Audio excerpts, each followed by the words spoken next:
So, post Raw coming off the heels of War Games. Overall, this was a really good episode of Monday Night Raw, I felt like. We kicked the show off with the Viper, the Apex Predator, the Legend Killer Randy, Keith Orton coming back. Obviously, huge ovation to the crowd and pretty much striking his claim. He wants to go after the bloodline. He wants to go after, obviously Roman Reigns after what they did to him. Rhea came out. Rhea started talking mad, and a little back and forth led to Dominic Mysterio and Randy Orton in the main event. So, liked how they started off the show with that. Also on the show, you had the tag team turmoil.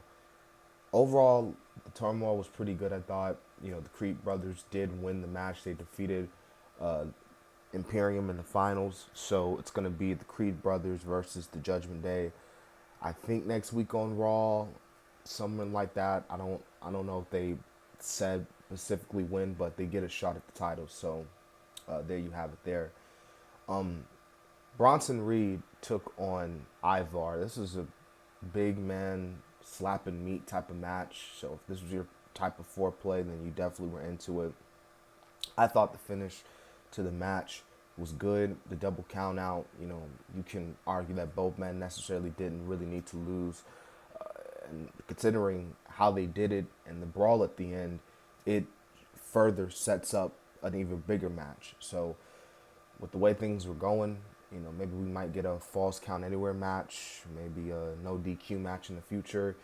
Uh, and we had that. So I thought that was really good there. Um, Also on this show, you had Zoe Stark take on Nia Jax, and surprisingly, this was actually pretty solid. Like this was not a bad match whatsoever.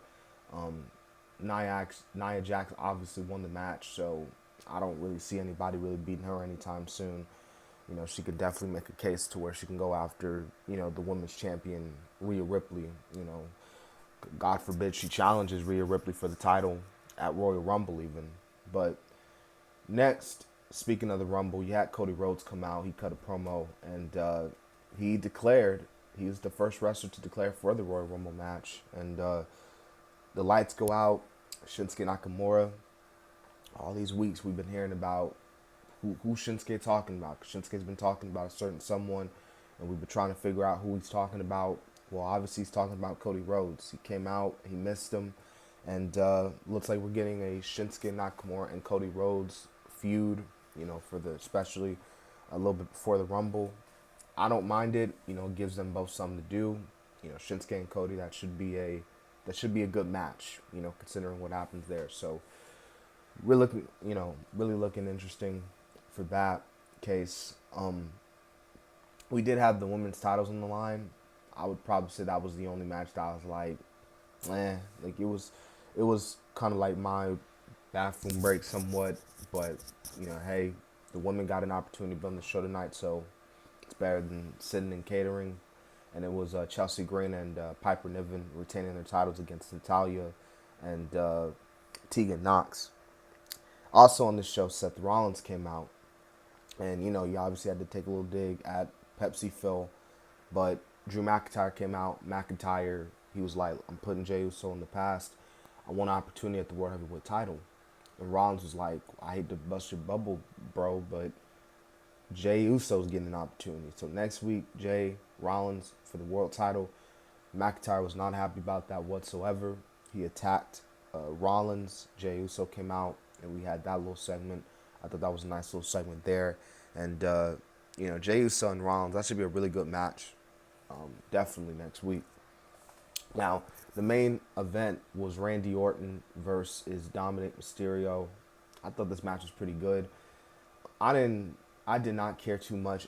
Actually, no, I did care at all about that artist Jelly Roll. Now, there's like one song that I've listened to of his, pretty good, but outside of that, I don't really care too much about the dude. Obviously, they were in Nashville tonight, so they had to have some musical talent out there. But his presence, I didn't really care for. The match I thought was really good, and again, Randy Orton just looked good in his return, man. And yeah, all around good stuff.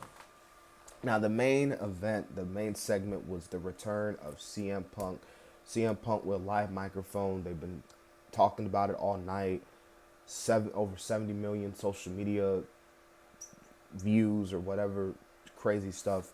But I feel like, you know, I don't want to say I'm mixed. It was a it was a good promo from Punk. It's just that I feel like this promo is also somewhat mixed, and I can see a lot of people really being mixed about this promo that he gave out. And the reason why I say that, because Punk in this promo, I'm not gonna go word for word what he said, but he pretty much said, you know, he's the best in the world. He's been gone, but he called WWE home. He called the WWE his home, and it sucks he had to leave. A wise man said, if you want to make an impression, it's best to leave, and the wise man was right. CM Punk wants to make. He says that he's a changed man, and how people were coming up to him after he came back. Someone kissed him on the mouth. He even, you know, sent a shout out to AJ Lee. But I say this promo gonna get mixed reactions because, again, at the same time, you say all this about how the WWE is your home, how you miss this place and all that, when you have continuously bashed the WWE for years since you left. You said that this was the same company that got you sick in the first place, that killed your love for professional wrestling. CM Punk went on again the Colt Cabana podcast. The stuff in AEW, the buy one get one free. If you think the grass is greener on the other side.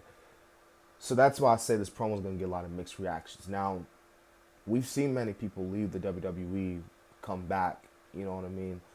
And again, hell froze over. CM Punk, you know, gonna have to make a good impression. You know what I mean? But yeah, I thought it was a good little promo. The crowd was obviously into it, and there's a lot of stuff for Punk to do in the WWE, obviously. So it's gonna be really curious to see. And just again, seeing him back in WWE is honestly crazy, because I honestly really thought that after the shit that went down in AEW, not just at All Out, but at the media scrum even, I made a whole video about it, that I just didn't see Punk coming back because I just thought that there was just no way. But anyways, I hope you guys enjoyed the Raw review, and